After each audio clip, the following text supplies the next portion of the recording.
Hey guys, this is Mike Tarallo with Qlik, and welcome to SaaS in 60. This week, we are introducing our new family of OpenAI connectors, allowing organizations to integrate generative AI content directly into their analytics apps and app automation workflows.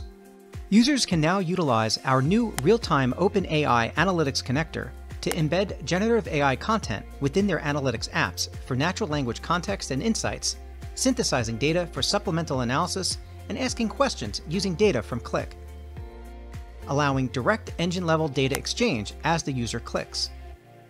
In addition, organizations can now use the same power directly in their business process and automation workflows with our new OpenAI connector blocks in Qlik Application Automation.